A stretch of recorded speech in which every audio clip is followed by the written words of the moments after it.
I mean, hearing about the passing of Xoli, tell me, how has it affected you and where were you when you heard the news? We worked with Xoli on the 26th in Durban at the Hazelmere Durban Jazz Festival.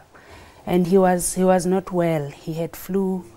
And the most amazing thing about Xoli, when he was on stage, he would forget that there was something wrong happening.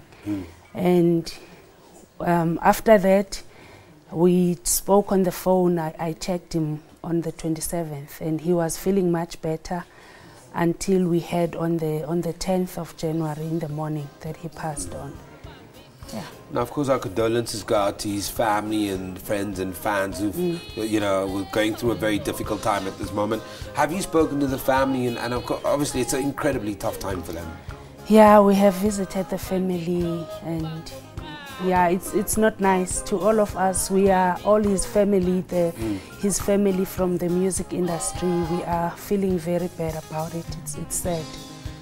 Transport us back to when you met him the first time, that first meeting. What was your initial impressions of him and just the overall kind of meeting? I first heard about Xoli when I came to Johannesburg in 1999. There's this group called Lilapa. It's his family group. And I heard about him from then, and he was also singing with Joyous Celebration.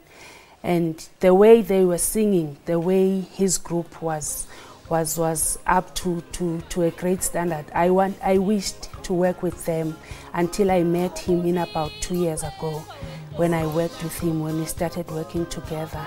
And I had noticed that Xoli was a very humble person, knowledgeable, and very respectful. And we started having a brother-sister relationship from then.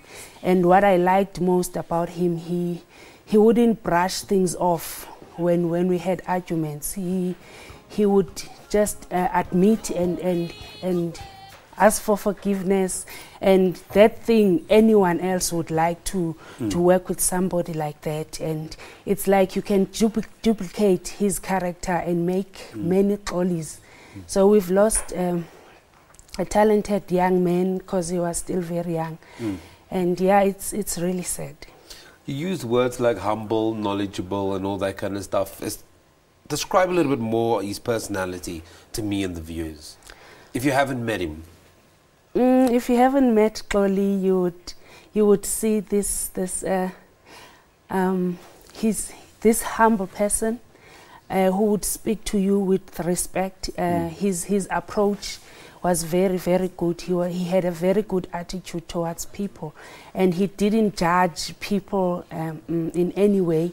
And his playing, I liked to say to him that when he played, he brought out the best in me. He didn't want to overpower me when we played. I got very free on stage because I knew that at the back I had a pro, if I may put it that way. You're talking about freedom playing with him, but also just from a musician and a musical perspective, what was the impact he had on you over the years?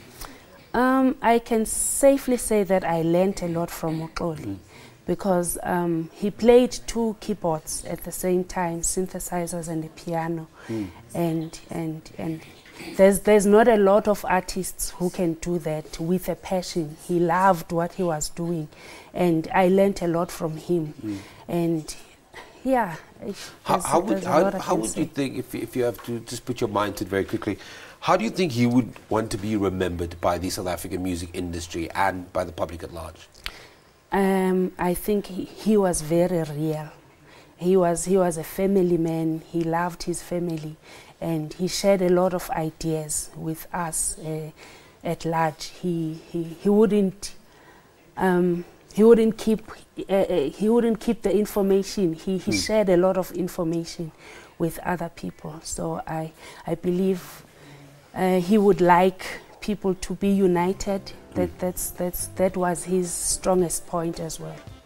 Siphokazi, we're going to leave it there, but thank you very much for talking to us here at Morning Live this morning. And of course, our condolences go out to the family and friends of musician Xoli Nkosi, who passed away earlier this week. And that, of course, was musician Siphokazi talking to us about Xoli Nkosi. If you've got any memories of your own, you'd like to share them with us, you can.